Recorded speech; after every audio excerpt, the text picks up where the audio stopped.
What up, athletes? Whoop, whoop. All right, let's do this. We're going to get through this team test. I'm going to work pretty fast. Feel free to pause it if you're watching this online, if you want to work it at your own pace. I always recommend trying it ahead of time and then watching me and catching whatever errors you're making.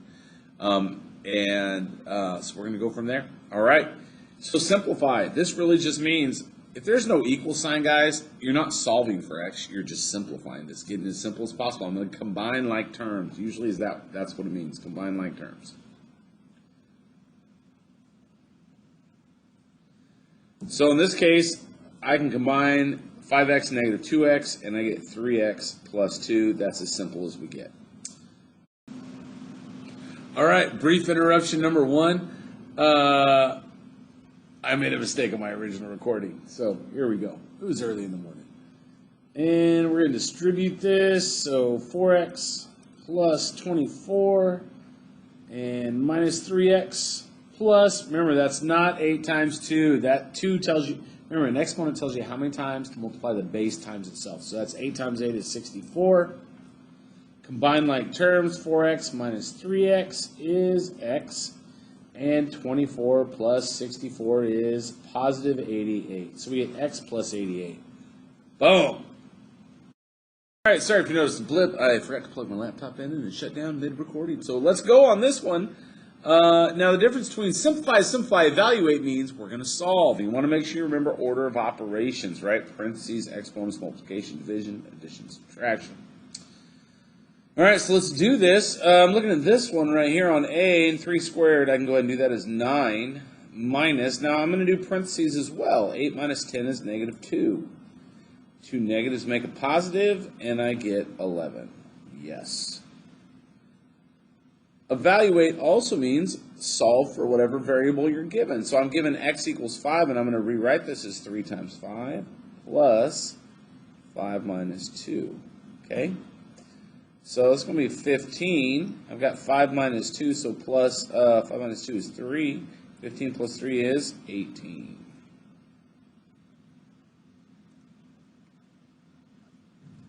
And then last but not least, we're going to plug in for x 2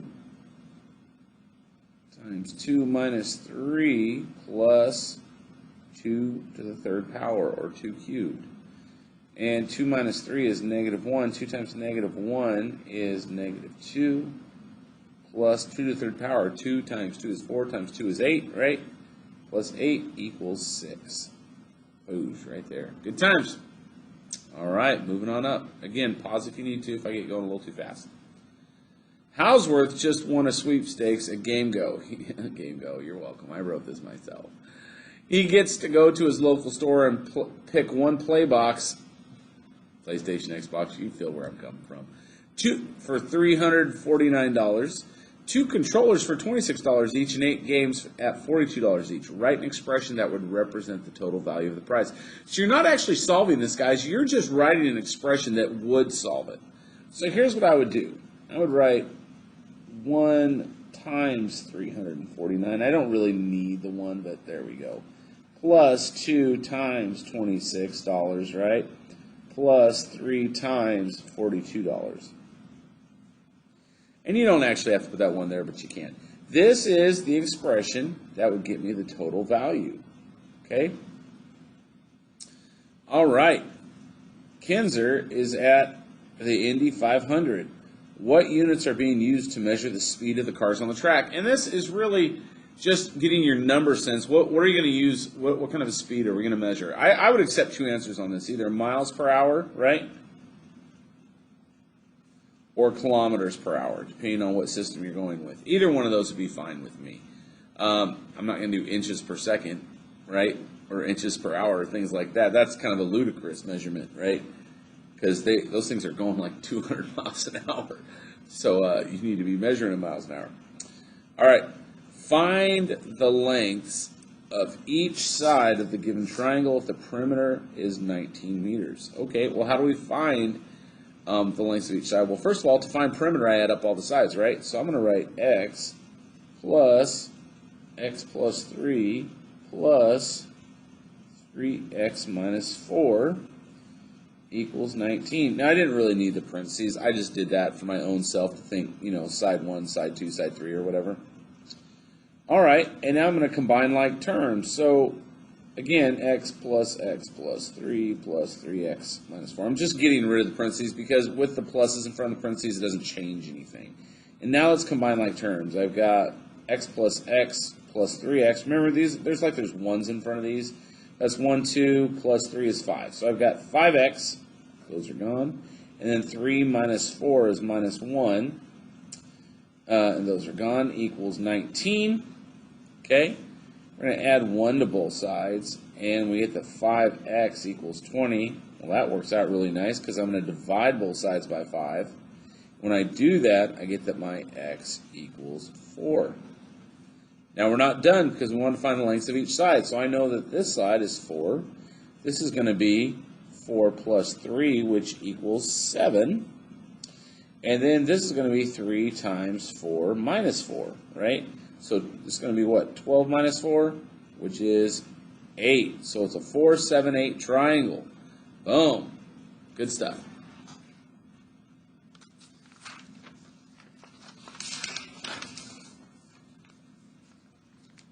All right.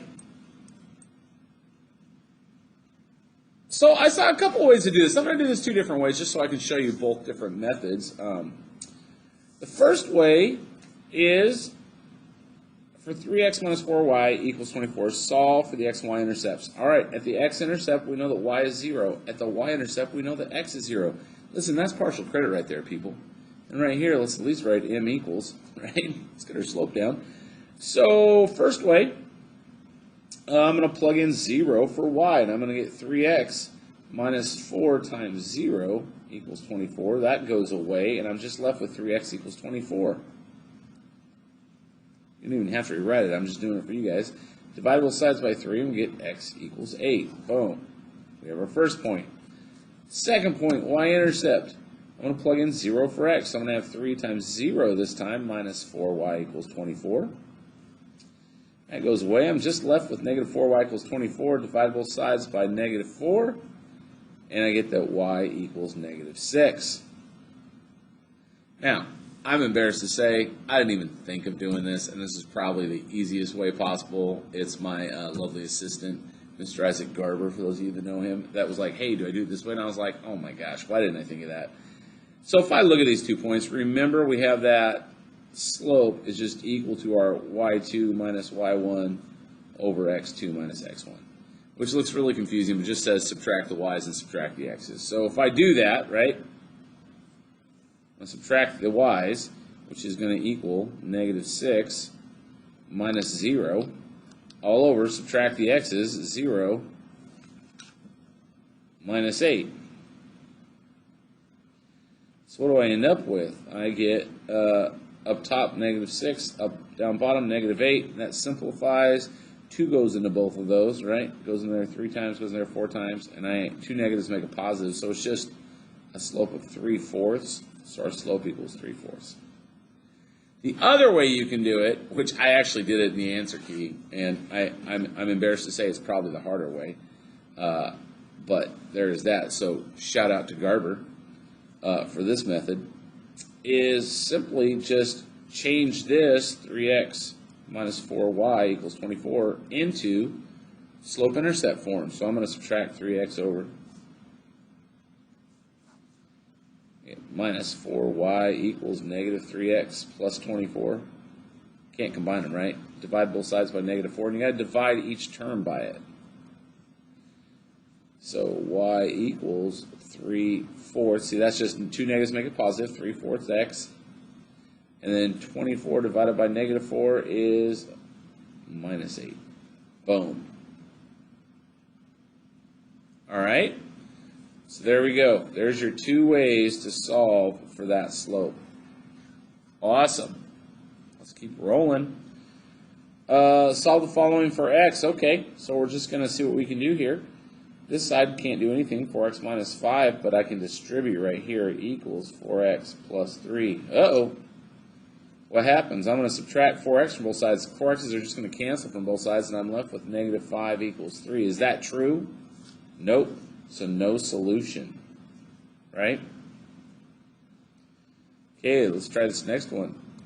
I'm going to distribute again, so I get 3x minus 15 equals 2x, and I'm going to distribute this negative.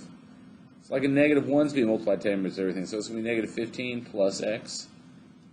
So I'm going to have 3x minus 15 equals, those x's go together, and I get 3x minus 15. Hey, I can even cancel these x's out, and I get negative 15 equals negative 15, but they're the same, so what does that mean? Infinite solutions. Brief interruption number 2. I also made an error on C when I was going through. Because I showed too much work up here, and so I covered over this equal sign and made it a minus sign. And anyway, early morning, what can I say?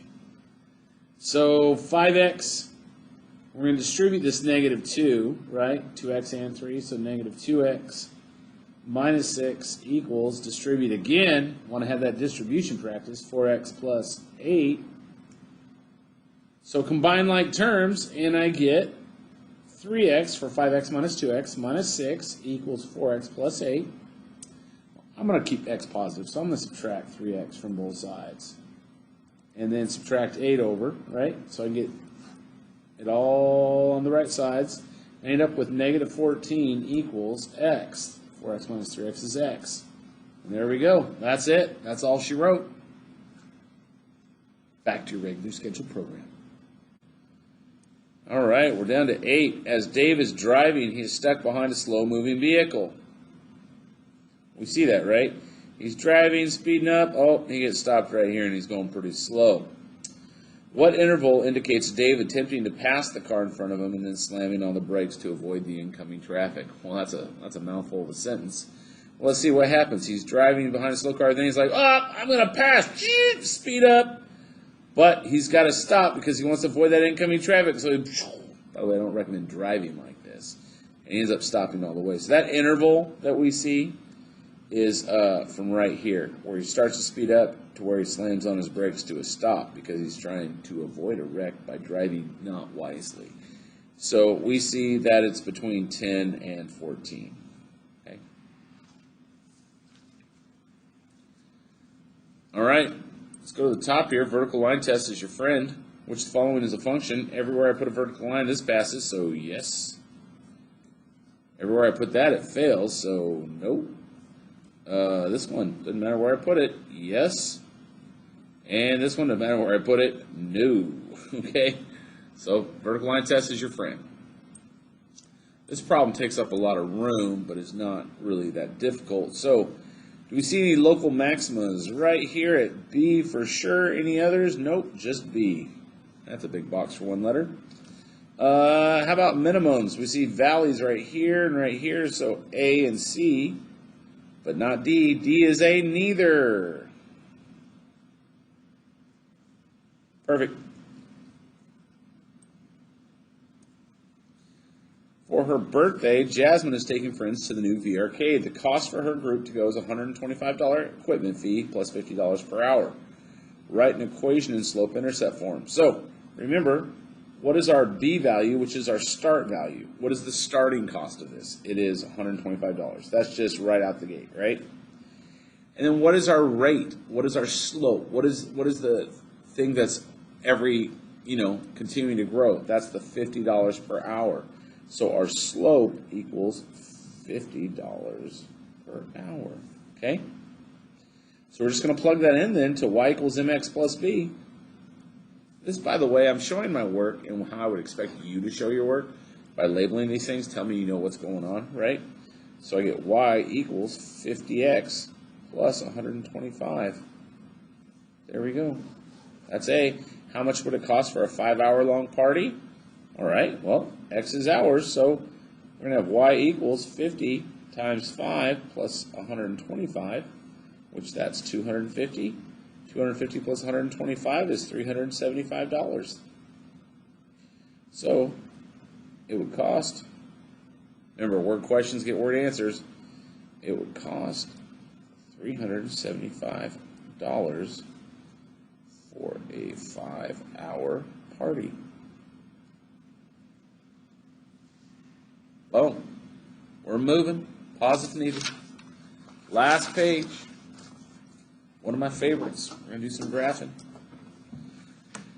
Convert the following, I can't see, equations in standard form, which is your ax plus by equals c form, to slope-intercept form. That's y equals mx plus b.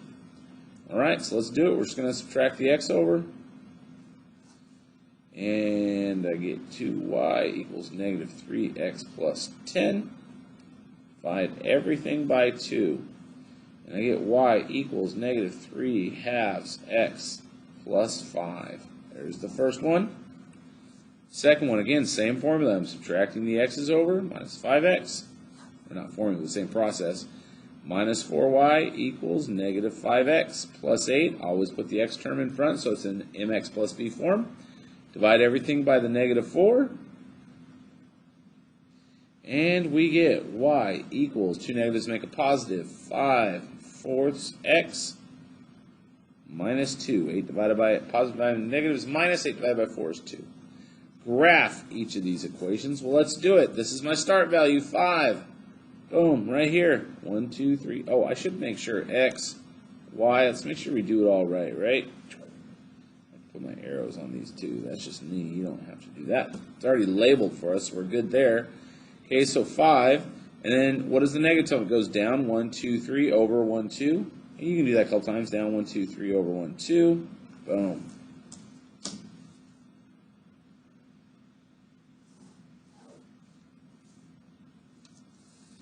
Okay, so I'm going to have y equals negative 3 halves x plus 5. We got to label it, right? Make it straight all the way through, arrows on the end, and then label it so we know what line it is. Then our next one has a start value of negative 2, and it's 5/4, so 1, 2, 3, 4, 5, 1, 2, 3, 4. Boom. And I've really only got room to do 2 points, so I'm just going to connect those all the way through again. And let's write the equation here, y equals 5/4 x minus 2. Look at that, and we're almost done. This one right here, you just got to pay attention, right? So first things first, I'm going to identify the start value. It says, look at the following linear graph, identify the following. It goes right there at 1. B equals 1. That's my start value. What's my slope? Well, I'm going to go from here, and I see a lattice point right here. And what did I have to do to get there? I had to go down minus 1, and I went over positive 2. So that's negative 1 over 2. Now we just write it. Y equals negative 1/2 x plus 1. And we are done.